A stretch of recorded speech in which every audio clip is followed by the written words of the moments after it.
I think I heard you say something the other day that the drawing that was the subject of the Wall Street Journal report. I don't do drawings. I'm not a drawing person. I think it was drawing.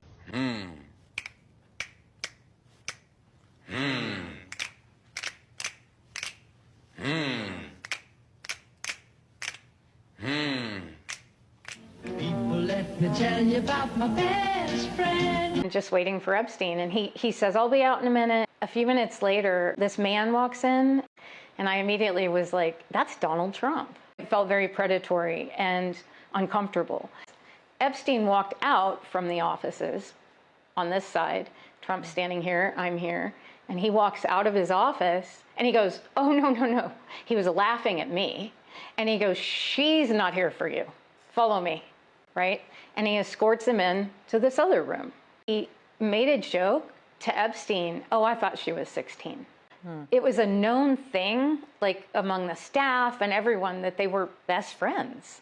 And Epstein bragged about it. It has now been confirmed that Trump and Melania's names appear together on the Epstein list, with the document explicitly stating that their first meeting took place on Epstein's island. At some event on the island, Trump noticed Melania among a group of blonde-haired, blue-eyed women, since she was a model seeking to develop her career in the United States. This official document records the exact location where their relationship began, closely associated with scandals and criminal activity. What kind of gathering was it? What role did the island's owner, Epstein, play in this? Hard fact that Trump met Melania on Epstein's island, as confirmed by the document, adds a layer of undeniable ambiguity to the origins of this celebrity marriage. The document confirms some of the long-standing rumors circulating in the public sphere. At a social event held on that private island, it forces us to re-examine that summer of 1998. At that specific time and place, was this encounter truly just a pure coincidence? The existence of the list itself and the fact that they were documented add an extra layer of uncertainty to this chapter of history. You can't believe that he's still denying by saying that he never got a chance to be in that island, on that island. At all. He never been there. That's Democrat hoax. Let's watch. I never had the privilege of going to his island. And I did turn it down, but a lot of people in Palm Beach were invited to his island. One of my very good moments, I turned it down. I didn't want to go to his island. Really? From what I understand, I could check, but from what I understand, thousands of pages of documents have been given. But it's really a Democrat hoax because they're trying to get people to talk about something that's totally irrelevant. Wow. Just wow. I just want to make something very clear. This is about crimes, corruption, collusion, and a massive global cover-up. This is not a few isolated events. We're talking about hundreds, if not thousands, of young women who were trafficked, not just in the United States, but across borders. We're talking about immigration fraud, as you said, fake marriages. I mean, this is a massive case that involves actors that are far beyond just Epstein and his immediate employees. It involves financial institutions, potentially foreign governments and actors. And I think it's very clear. I mean, let me just say this. I did not have it on my bingo card that members of Congress would be using the tools of Congress to shield pedophiles from accountability. And why the Speaker of the House and the President of the United States are engaging in a cover-up to stop these files from being released by the Department of Justice, I think behooves of us to continue to track down every lead we can until we can expose to the public what is in those files, and accountability and potentially prosecutions can be had. That's also my question. Why do the Speaker of the House and Mr. Donald Trump don't want the files to be out? Why? By the way, besides all these denials, I've never been there, we are not friends. Today we're going to talk about the letter that is trending, that he sent him, a birthday letter.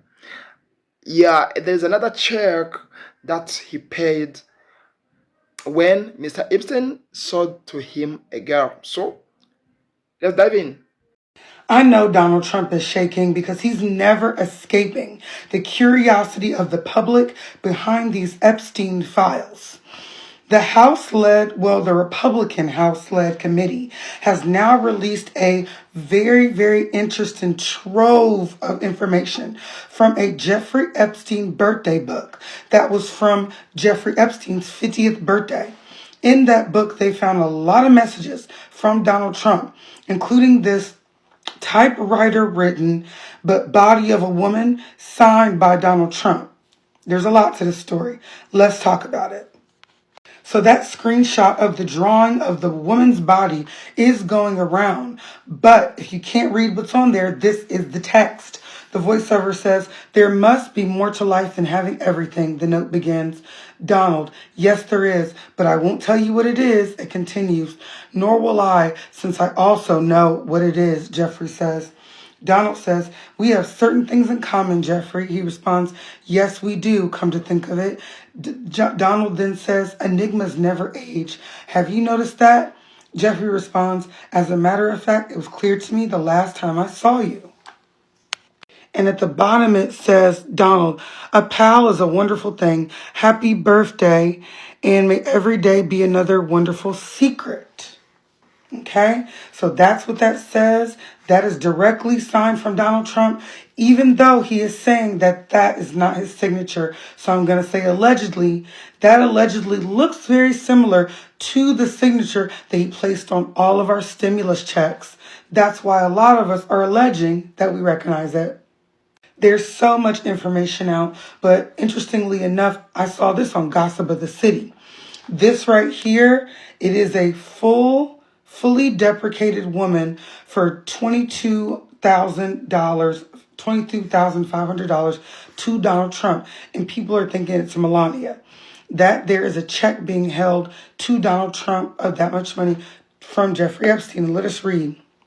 It says, "Jeffrey showered early talents with money and women, sells fully deprecated blank to Donald Trump for $22,500.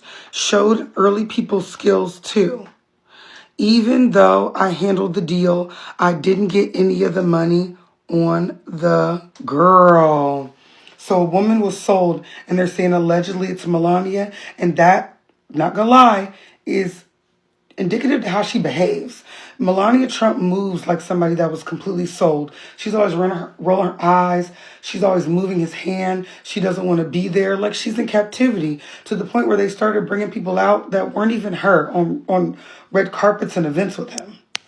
If this letter was any more coded, it would come with a free Subway gift card. This shit makes Jared Fogle look like fucking Mr. Rogers. MAGAs will see a disturbing sketch of a child's torso signed by the President of the United States and go, "Still better than Biden." The same crowd yelling, "Save the children," is defending a birthday card shaped like one. Fucking disgusting. This shit belongs in the National Offender Registry Museum, aka the Donald J. Trump Presidential Library. Anyone who still calls themselves MAGA after this, just telling on themselves. Those dumbass hats should all say, "Lesters are governing America. Make America groom again. Making all girls afraid." This whole thing has actually made me realize I am okay with voter ID laws. I am okay showing my ID at the polling station, as long as MAGAs have to show their offender registration. MAGA should be legally required to go door to door when they move into a new neighborhood and say, "Hi, I voted for Trump, and I like recess." Donald Trump is about to have a meltdown as the birthday letter he sent to his buddy Jeff is now public thanks to the Democrats. Now, if you remember, a couple months ago, the Wall Street Journal posted a story regarding a birthday letter that Donald Trump sent his buddy Jeff, and Donald Trump immediately denied it. And all of his supporters got behind him and said it couldn't have been him. And Trump ultimately sued the Wall Street Journal for reporting a fake story. Well, fast forward to today, and that birthday letter is now public thanks to congressional Democrats with the help of the Epstein estate. Now, the big problem here for Trump is he has denied and denied the story. But now we know that denial is nothing but a cover-up of the truth. Now we know it's nothing but a smokescreen. So where does he go from here? Where does he go with these denials now that we know he is indeed covering things up? And where do his supporters go? They covered for him and he's made them look like fools. And you can bet right now, ketchup is hitting the walls in Mar-a-Lago. Remember in the previous video, I told you that there is a plan to remove all the Republican names on the files on the list. But what does the House Oversight Committee say about that? Watch this. Well, we have not yet received the documents, but we expect them to be dropped through an electronic transfer later on today, and certainly we'll notify the public as soon as that happens. But this is the direct result of House Democratic members of the Oversight Committee issuing a subpoena to get documents not only from Department of Justice, but also from the estate. And so we're expecting not only the infamous birthday book, but also non-disclosure agreements that may have been signed by Epstein, other documents pertaining to the sex trafficking crimes that he was convicted of, financial transfers, and a whole slew of documents. And what are you hoping to learn from potentially these documents from the estate? Well, I think it's important for people to understand that this is more than just a few isolated incidents that happened amongst Jeffrey Epstein and his immediate circle. We're talking about a vast criminal enterprise that was global in scope and involved potentially hundreds, if not thousands, of young women, not just in the United States, but across the world. It involves financial institutions. This morning it was reported that JP Morgan actually knew that there were suspicious activities going on and reported sex crimes. We know Deutsche Bank is also implicated, potentially foreign governments. There are FBI and CIA files that have never seen the light of day. And I think it's important to understand that we are looking at crimes, corruption, and a massive cover-up that is continuing in the White House. Right now, as we speak, the president is desperately trying to stop the disclosure of the documents that the Department of Justice has. And we have to ask, what is he hiding? But when it comes to what you're expecting to see from the estate today, why do you have reason to believe that that may shed light on some of the other things that you just described, whether it's financial elements or anything else? Well, we met for a couple of hours last week with the survivors, a number of survivors who felt comfortable coming forward and telling their stories. And many of them have been involved in both criminal and civil suits, and so have had access to documents wherein individuals who were involved in this vast criminal network were named. And so that includes both the FBI files, but the financial transactions, because we're not talking about like a few $1,000s here. We're talking hundreds of millions of dollars that were money laundered through both domestic and international financial institutions. So access to those financial records is very important to getting to the bottom of this case and exposing those who have culpability who were never prosecuted. I just want to ask the question, though, because you mentioned it earlier today, and we were just talking about it a moment before we got on camera. I mean, do you feel confident that you will get a fuller picture when you hear from the documents from the estate? Is that a reliable source in your mind? Well, absolutely. I mean, certainly we'll see the birthday book and the infamous drawing that I think we all know the president either himself or ordered somebody to draw. But I mean, we're talking, as I said, non-disclosure agreements as well as financial transactions which happen between Epstein and other parties in this case. And those are documents that we believe have not previously been disclosed publicly. So, you know, this is an investigation. Every piece of evidence is a piece of the investigation. Congresswoman, I want to ask you something about one of your colleagues, Ro Khanna, who told ABC yesterday that there are now 216 votes for the discharge petition, plus now 2 vacancies that are expected to be filled by Democrats, which means, according to him at least, that you'll have the 218 votes in order to compel some of these documents to be released. The congressman said that that could be done by the end of September. Do you think that's feasible, that some of these documents, or at least a vote in the Congress, could happen prior to the end of the month? Yeah, but I think it's important to remember that Donald Trump could release these files literally right now.